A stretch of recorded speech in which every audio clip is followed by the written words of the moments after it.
Welcome to In Depth with Preston Buford. Hello and welcome to In Depth. I'm Preston Buford, and last week we talked about the tongue and how it can rob us of blessings. The things that we say and the things that we repeat, from movies and stuff. But today I want to talk about our eyes and how we can have healthy and unhealthy eyes. And because we might have an unhealthy eye, we also may have an unhealthy heart or body. Now, I don't mean it in a way like you need to go to the doctor and get it checked out, but I mean a spiritual healthy eye. And what I mean by that is the things that we're watching. You see, Jesus was very clear in Matthew 6:22, and I'll read the scripture. It says it just like this: "The eye is the lamp of the body. If your eyes are healthy, your whole body will be full of light."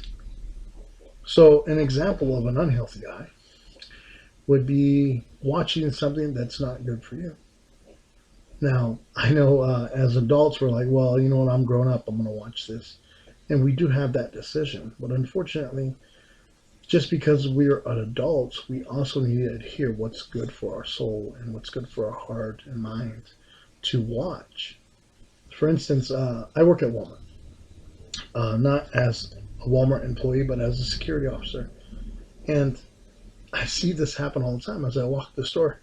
You'll see dad pushing a cart, mom and kids went down another aisle, and dad sees a beautiful young lady walk down aisle 17. All of a sudden, dad needs something on aisle 17 because he wants to get another look at this woman that he's seen. You see, that's the thing that we need to learn, is to train our eyes. So let's say you see a beautiful woman, don't look back. Don't control yourself from going down that aisle and having another look at that person. Because I'm sure your thoughts aren't like, oh, I wonder if she needs help. Your thoughts are probably to yourself, and probably not the best thing. Probably something your wife wouldn't want to hear your mind or heart say. And as guys, we have to check ourselves on that. Not just because our wives could be watching, just because we want to have a better heart, mind, and soul. And when it comes to stuff we watch on TV, if it's very violent, or if it has nudity, or if it has something that we know is not going to be the best digestion of our heart or soul. Now, for me, myself, I struggled with pornography for a long while, and I did a video on that, and that was something that I struggled with personally. And I'm sure there are men and women out there that currently struggle with that as well. And I know it's a hard battle. I can tell you for sure, my own experience, it's a hard thing to get over and get rid of. But it's something that happens every day. And it's something that we have to try and train our eyes and train our mind and heart. No, we don't want that. And to actually physically say, I don't want that. Even if you are craving something like that, you should, no, I'm not. Just like if you're going on a diet, you're not supposed to have chocolate, you're not supposed to have ice cream, you're not supposed to have a certain type of meat. Just that same restriction that you would use for your diet, use that as your spiritual guidance for not to look at those things that would try and pierce through. Because looking at those things is changing your mind and your heart, and it's changing it in an unhealthy way.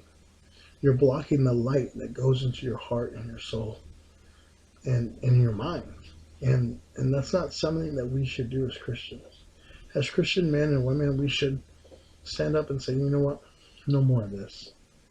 We're done with this. And that's something that I truly believe. And like I said, I still struggle with the movies. I love movies, man. And it's okay to enjoy a movie with your family. But look out to what you're watching, what you're exposing your children to. There was an Avenger movie that I watched, and I love the Avenger movies. Marvel, it's good to watch. But there was a character on there uh, that was created by Iron Man's uh, artificial intelligence, and I forget the other guy, some robot guy, and they got together, and he goes, "Well, if you're not Jarvis and you're not the other guy, then who are you?" And the guy said, "I am, I am." And that was like, whoa, that was a big red flag for me because Jesus Christ is I am. So you can't say, hey, I am, I am. That is a big no-no. So when I seen that, I was like, whoa, wait a minute.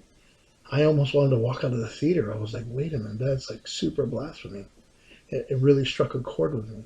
So knowing that God is I am, I'm like, wait, bro, you're claiming something. I was like, wait, hope you don't get struck down right now because I'm right here, you know. And we do have a God of mercy and a God of love and very forgiving, but it's not something that we should be putting in our minds that Marvel characters should be looked up higher than God.